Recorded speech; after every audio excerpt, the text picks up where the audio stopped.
Mes parents m'ont convoqué une semaine avant mon mariage pour m'annoncer une nouvelle. Ils m'ont parlé de la grossesse de ma sœur et de ses projets de mariage. J'étais heureuse de l'apprendre, jusqu'à ce qu'ils me disent qu'ils s'attendaient à ce que je ne me présente pas à mon propre mariage, car ils comptaient en faire celui de ma sœur à la place. Ils ont affirmé qu'ils avaient payé pour l'événement, et que marier ma sœur était plus important pour que leur petit enfant puisse avoir une famille heureuse et stable. Je me marie dans seulement une semaine avec mon merveilleux compagnon, Henri, et je ne pourrais pas être plus excitée. Quand Henri et moi nous sommes fiancés, nous avions d'abord prévu un mariage civil à la mairie. C'était ce qui avait le plus de sens pour nous, à la fois financièrement et émotionnellement. Nous ne voyions pas l'intérêt de dépenser des milliers de dollars pour une seule journée, même si elle était importante à nos yeux. Ce qui comptait vraiment, c'était notre engagement l'un envers l'autre, pas une grande fête remplie de cloches et de fioritures traditionnelles. Cela nous paraissait excessif de dépenser autant pour inviter un grand nombre de gens et les nourrir juste pour répondre aux attentes sociales. Nous pensions que c'était du gaspillage de ressources, que nous pourrions investir plutôt dans notre avenir, maison, voyage, épargne. Mais tout a changé une fois que nos familles ont appris nos fiançailles. Ils étaient ravis pour nous, mais ont très mal pris l'idée d'un mariage discret à la mairie. En fait, ils ont insisté pour que nous ayons une grande cérémonie. Mes parents, en particulier, se sont montrés très fermes là-dessus. Ils ont expliqué que, puisque j'étais leur premier enfant à me marier, c'était important pour eux de célébrer l'événement dignement. C'était quelque chose qu'ils rêvaient de faire depuis des années, et ils ne voulaient pas laisser passer cette occasion sans la fête qu'ils jugeaient méritée. Ma sœur aînée, Christina, n'était pas encore mariée. En tant que cadette, je ne pensais pas être la première à franchir le pas. Mais c'est ainsi que les choses se sont passées. J'imagine que cela a rendu mes parents encore plus impatients de sortir le grand jeu pour mon mariage. Ils voyaient probablement ça comme une occasion unique, du moins jusqu'à ce que Christina ait droit à son tour. Même si ce n'était pas ce que Henri et moi avions en tête au départ, voir à quel point cela comptait pour nos proches nous a fait changer d'avis. Finalement, nous avons cédé pour leur faire plaisir. Nos deux familles ont contribué financièrement à l'organisation et Henri et moi avons couvert le reste. Au fil des mois, j'ai investi d'innombrables heures et une énergie folle dans la préparation de ce mariage. Chaque détail a été pensé avec amour. L'un des moments forts de ce processus a été la collaboration avec ma future belle-mère. Nous avons passé des semaines à visiter divers lieux jusqu'à trouver l'endroit parfait. Un cadre magnifique, idéal pour notre grand jour. Finaliser ce choix fut un vrai moment de victoire pour nous deux. Nous avons aussi trouvé un excellent traiteur et réglé d'autres aspects essentiels, les fleurs, la décoration. Chaque étape nous rapprochait un peu plus de la concrétisation de notre vision. La semaine dernière, je suis même allée choisir ma robe de mariée. Ma mère et ma belle-mère m'ont accompagnée. C'était irréel de m'imaginer marcher vers l'hôtel dans l'une de ces robes, devant tous nos proches. Pendant tout cela, ma sœur Christina n'a pas pu se joindre à nous. J'aurais vraiment aimé qu'elle soit là pour partager ce moment, mais elle m'a dit qu'elle avait d'autres projets. J'étais déçue, mais je n'ai pas insisté. À ce moment-là, je pensais qu'elle avait simplement des engagements ou qu'elle ne se sentait pas d'attaque. Jusqu'à aujourd'hui. Ce matin, mes parents m'ont appelé pour me demander de passer chez eux de toute urgence. Ils avaient l'air anormalement joyeux et m'ont dit qu'ils avaient quelque chose d'important à m'annoncer. Intriguée, j'y suis allée. En arrivant, j'ai tout de suite compris qu'il se passait quelque chose. Ils rayonnaient littéralement d'excitation. Ma mère n'a pas perdu une seconde pour me dire la grande nouvelle. Christina est enceinte. Dire que j'ai été choquée serait un euphémisme. Je n'avais pas entendu le moindre mot sur une éventuelle relation de Christina. Sérieusement, c'est tombé de nulle part. Maman était extatique en parlant de la grossesse de ma sœur, la qualifiant de miracle et de bénédiction pour la famille. Elle m'a expliqué que Christina ne cherchait même pas à concevoir, ce qui rendait cette grossesse encore plus spéciale à ses yeux. Pendant que ma mère débordait de joie, mon esprit tournait à 100 à l'heure. Je n'ai pas pu m'empêcher de poser la question évidente. Avec qui sort Christina? Je n'avais aucune idée de l'identité de cet homme mystérieux. Pour donner un peu de contexte, Christina et moi n'avons jamais été très proches. En grandissant, il y a toujours eu une distance entre nous. Elle montrait rarement de l'intérêt pour ma vie et ne m'appelait presque jamais, ce qui était parfois blessant. J'ai toujours soupçonné que c'était lié au fait qu'elle était plus brillante scolairement. Elle se considérait comme supérieure à moi, ce qu'elle ne s'est jamais gênée pour dire. Je me souviens encore de ses moqueries à ce sujet. Contrairement à elle, j'ai toujours été plus rêveuse. Je me suis épanouie dans des domaines créatifs, artistiques. La tête dans les nuages, comme elle disait. Je n'ai pas fait une université prestigieuse ni poursuivi une carrière de haut niveau comme elle. Et tu sais quoi? Ça me va. J'ai toujours été satisfaite de ce que j'ai construit, même si ça ne correspond pas à sa définition du succès. Mais pour Christina, c'était visiblement un problème. Elle m'a méprisée quand j'ai rencontré Henri et que notre relation est devenue sérieuse. Christina n'a jamais été solidaire. Elle me répétait constamment qu'Henri allait me briser le cœur si je m'investissais trop et me conseillait de me concentrer sur ma carrière plutôt que de tomber amoureuse. Ses remarques étaient méprisantes et dévalorisaient mon bonheur, comme si ma relation n'en valait pas la peine. Même quand Henri et moi nous sommes fiancés, elle n'a pas montré beaucoup d'enthousiasme. Tout ce que j'ai reçu, c'est un simple texto de félicitations. Pas d'appel, pas de fleurs, aucune conversation significative, rien. Malgré ce manque de chaleur, je voulais quand même qu'elle soit impliquée dans mon mariage. Je pensais que cela pourrait être l'occasion de recréer du lien entre nous. Je lui ai même demandé d'être l'une de mes demoiselles d'honneur. À ma grande déception, elle a refusé, disant qu'elle ne voulait pas avoir un rôle important et qu'elle se contenterait d'être une invitée. Même si ces mots m'ont blessée, je n'ai pas insisté. Bien sûr, je reprends immédiatement là où nous nous étions arrêtés. Son désintérêt a été flagrant tout au long des préparatifs. Chaque fois que je cherchais cherchais à avoir son avis sur quelque chose, elle me répondait à peine, ou m'ignorait tout simplement. Les rares fois où j'ai tenté de l'inclure dans des moments importants, comme quand je l'ai invitée à venir choisir ma robe de mariée, elle n'est jamais venue. Et maintenant, j'apprends par mes parents que ma sœur est enceinte, sortie de nulle part. Ils ont continué à s'extasier sur la manière dont Christina avait rencontré quelqu'un il y a quelques mois et à quel point elle semblait heureuse avec cet homme. Malgré mes sentiments compliqués envers Christina, j'étais sincèrement contente pour elle. Un bébé est une bénédiction. Et si elle avait trouvé quelqu'un qui la rendait heureuse, c'était une bonne nouvelle. J'ai dit à maman que j'appellerais Christina plus tard pour la féliciter. Cela me semblait être la bonne chose à faire. Mais ensuite, mes parents m'ont dit qu'ils n'avaient pas fini. Mon père a hésité un instant avant de m'annoncer autre chose dont il voulait me parler. Christina prévoyait d'épouser le père de son enfant. Ce qui, bien sûr, avait du sens. Elle allait avoir un enfant avec lui. Il était normal qu'elle veuille se marier. Mais ensuite, mon père a ajouté qu'il voulait que je renonce à mon mariage pour Christina. Je l'ai regardé, complètement perdu. Qu'est-ce que tu veux dire par renoncer à mon mariage? Même si je sentais déjà la réponse arriver. Papa m'a expliqué que, puisqu'il avait déjà contribué financièrement à notre mariage, il ne pouvait pas payer 2 mariages. Donc, leur solution, c'était que je transforme mon propre mariage en celui de Christina. Maman a ajouté que je devrais faire ça comme un cadeau pour ma sœur, que j'aurais d'autres occasions de me marier plus tard. Elle a même fait remarquer que, puisqu'Henri et moi voulions au départ un simple mariage à la mairie, on pouvait revenir à cette idée. Comme ça, Christina pourrait avoir la grande fête qu'ils estimaient qu'elle méritait, surtout maintenant qu'elle était enceinte. Ma bouche s'est ouverte, stupéfaite. J'ai regardé mes 2 parents, tentant de digérer cette absurdité. Ils étaient sérieusement en train de me demander d'abandonner mon propre mariage? Tout ce temps passé à planifier, toute l'excitation, tous les compromis que Henri et moi avions faits. Comme si rien de tout cela n'avait d'importance. Quand j'ai enfin réussi à parler, je leur ai demandé s'il avait perdu la tête. Je leur ai rappelé que mon mariage avait lieu dans une semaine. Ce n'était pas un projet improvisé qu'on pouvait annuler d'un claquement de doigts. J'avais passé des mois à organiser chaque détail. J'y avais mis mon temps, mon énergie, mes émotions pour que ce jour soit spécial pas seulement pour Henri et moi, mais aussi pour eux, pour nos 2 familles. Je leur ai dit, comment pouvez-vous me demander ça? Avez-vous la moindre idée de l'argent, du temps, des efforts que j'ai investis? Les invitations ont déjà été envoyées. Le traiteur a été réservé. Le lieu est bouclé. Ma robe est achetée. Qu'est-ce que je suis censée faire maintenant? Tout jeter pour laisser la place à ma sœur? Mes mots étaient plus durs que je ne l'aurais voulu, mais je m'en fichais. Leur culot m'avait littéralement scotché. Ma mère, imperturbable, a immédiatement répliqué avec son argument. Christina est enceinte. Elle doit se marier d'abord. Ton mariage peut attendre. Mon père a renchéri pour la soutenir, disant qu'il ne m'aurait jamais demandé ça si ce n'était pas vraiment urgent. Il a même tenté de me rassurer en disant que ce ne serait pas si compliqué que ça de renvoyer de nouvelles invitations et d'adapter les préparatifs au mariage de Christina. Et pour empirer les choses, ma mère a dit, ma chérie, ta robe ne sera pas perdue. Tu peux juste la donner à Christina. Comme si lui refiler ma robe de mariée, celle que j'avais choisie pour l'un des jours les plus importants de ma vie, allait soudainement me faire accepter cette idée aberrante. Leur incapacité totale à comprendre à quel point leur demande était blessante m'a mise hors de moi. J'ai respiré profondément, tentant de garder mon calme, puis je leur ai dit fermement que je n'allais rien abandonner. Ni mon mariage, ni le lieu, ni la robe, ni les mois de travail, ni les innombrables heures passées à organiser tout ça. Mon mariage aurait lieu comme prévu. En entendant cela, le visage de mon père s'est assombri de colère. Il s'est levé et a presque crié. C'est notre argent que tu as utilisé pour ce mariage. Tu n'as aucun droit d'aller contre notre volonté si c'est nous qui payons. Sa voix a résonné dans toute la pièce. Il a continué. Le mariage de Christina est plus important que le tien. Elle nous donne notre premier petit enfant, et ce bébé mérite une famille heureuse et stable. C'est plus grand que toi. Ma mère est rapidement intervenue, d'un ton insistant plus que suppliant. Tu n'es même pas enceinte, et tu as toujours dit que tu ne voulais pas d'un grand mariage. Tu disais que c'était du gaspillage, tu te souviens? Alors maintenant, laisse Christina en profiter. Elle mérite d'être célébrée parce qu'elle apporte notre premier petit enfant dans cette famille. Ma poitrine s'est serrée en entendant ces mots. Mon mariage, mon bonheur, tout le travail que j'avais accompli, ne comptait plus. Tout cela parce que je ne leur offrais pas un petit enfant. Mes parents, ceux qui étaient censés me soutenir sans condition, me montraient clairement que Christina et son bébé à naître passaient avant moi. Je leur ai rappelé que c'était eux qui avaient insisté pour que j'ai un grand mariage. Et maintenant, à une semaine du jour J, ils exigeaient que je le sacrifie pour ma sœur, comme si je n'étais rien. Et encore une chose, ai-je ajouté en les regardant droit dans les yeux. Vous parlez sans arrêt du fait que vous avez payé le mariage. Oui, vous m'avez donné de l'argent. Mais soyons clairs, vous m'avez dit que c'était un cadeau, pas un prêt, pas un moyen de me contrôler. Un cadeau de mariage. Et vous n'êtes pas les seuls à avoir contribué. Henri et moi avons payé une partie de ce mariage, ses parents aussi. Vous croyez qu'ils vont juste rester là à vous regarder transformer cette journée en celle de Christina? Ma mère a ouvert la bouche pour répondre, mais je l'ai interrompue. Je vais être très claire,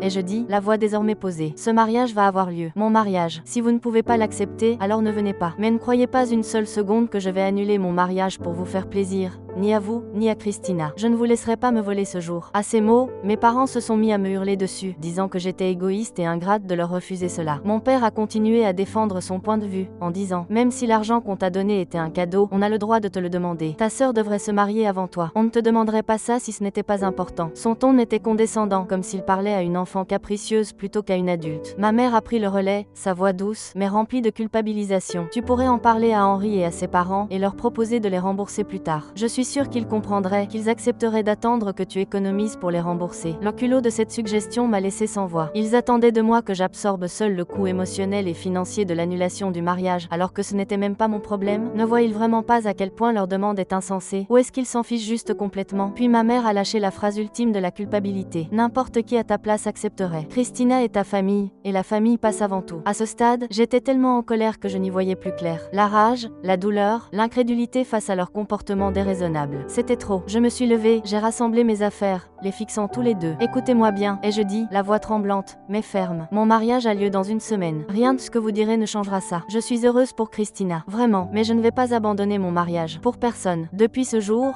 mes parents me harcèlent de messages et d'appels, m'insultant et essayant de me faire céder à leurs exigences. Je suis, honnêtement, à court de mots. Mes parents ont toujours eu un faible pour ma sœur Christina. Même si je l'ai remarqué au fil des années, je n'aurais jamais imaginé qu'ils puissent aller aussi loin. Bien sûr, il y a eu des moments pendant notre enfance où il était clair qu'elle était leur préférée. Comme les compliments exagérés pour ses réussites, ou la manière dont ils balayaient mes intérêts du revers de la main comme étant moins importants. Mais ça, me demander d'annuler mon mariage pour qu'elle puisse avoir le sien à la place, c'est absolument ridicule. Je ne pensais pas qu'ils seraient capables de quelque chose d'aussi cruel. Leur sentiment de supériorité et ce retournement de situation brutale m'ont laissé sous le choc. Oui, ils m'ont donné de l'argent pour mon mariage, mais c'était présenté comme un cadeau. Quelque chose donné librement, par amour et par soutien. Et maintenant, sous prétexte qu'ils ont donné cet argent, ils pensent qu'ils ont le droit de dicter ce que je dois en faire. Jusqu'à exiger que j'annule tout pour Christina. Comment cela peut-il être juste? Comment ne voient-ils pas à quel point c'est blessant et déraisonnable? Pour celles et ceux qui m'ont demandé si j'avais contacté Christina, oui, je l'ai fait. Je l'ai appelée après la conversation avec mes parents, espérant la féliciter pour sa grossesse et lui parler de ce qui se passait. Mais elle n'a toujours pas répondu à mes appels. Je ne sais pas si elle m'évite, si elle est dépassée par sa propre vie en ce moment, ou même si elle est au courant de ce que nos parents m'ont demandé. Je reste dans le flou, ce qui ne fait qu'ajouter à la frustration et à la confusion que je ressens. Quand je suis rentrée chez moi après cette discussion désastreuse avec mes parents, je me suis assise avec Henri et je lui ai tout raconté. Il m'a écouté pendant que je déversais tout, chaque mot, chaque émotion. À la fin de mon récit, il était furieux. Il n'arrivait pas à croire que mes parents aient pu oser me demander une chose pareille. Il sait à quel point j'ai investi de l'énergie dans la préparation de ce mariage. Il sait combien cela compte pour moi. Le fait qu'ils essaient de tout m'enlever pour le donner à Christina l'a laissé aussi choquée et en colère que moi. Henri m'aime profondément, et me voir dans un tel état après ce que mes parents m'ont fait a brisé son cœur. Il a voulu immédiatement les confronter, leur dire à quel point ils avaient tort, me défendre bec et ongle. Mais je lui ai demandé de ne pas le faire. Aussi touchée que j'étais par sa volonté de me protéger, je ne voulais pas que les choses empirent encore. La dernière chose dont j'avais besoin, c'était que cette situation déjà douloureuse dégénère en guerre familiale ouverte. Alors Henri et moi avons discuté longuement, et nous avons pris une décision. Même si l'argent de mes parents nous avait été donné comme cadeau de mariage, sans condition, nous avons décidé de le leur rendre. Légalement, nous n'y sommes pas obligés. Un cadeau est un cadeau, mais moralement, nous ne voulons aucun lien avec leur argent. Nous ne voulons pas vivre ce moment si important avec cette pression toxique qui pèse sur nous. Nous ne voulons pas leur devoir quoi que ce soit ni leur laisser le moindre levier pour nous manipuler dans le futur. Rendre l'argent est la seule manière de récupérer notre liberté et de mettre de la distance entre nous et leurs exigences déraisonnables. La décision n'a pas été facile. Nous allons devoir puiser dans nos économies pour compenser cette somme, et cela signifie que nous allons devoir resserrer notre budget pendant quelque temps. Mais Henri et moi sommes d'accord, ça en vaut la peine. Nous voulons commencer notre vie de couple sans ce poids, sans ce nuage toxique au-dessus de nous. Les actions de mes parents ont été terriblement blessantes, mais le soutien inébranlable d'Henri me rappelle que j'ai à mes côtés quelqu'un qui m'aime vraiment, qui me respecte sincèrement. Et au bout du compte, c'est ça qui compte le plus. Nous allons leur rendre l'argent dès que possible, et une fois que ce sera fait, je sentirai un profond soulagement. Savoir que notre mariage aura été financé uniquement par nous et par les parents d'Henri, ce ne sera peut-être pas suffisant pour effacer la douleur que mes parents ont causée. Mais ce sera un nouveau départ,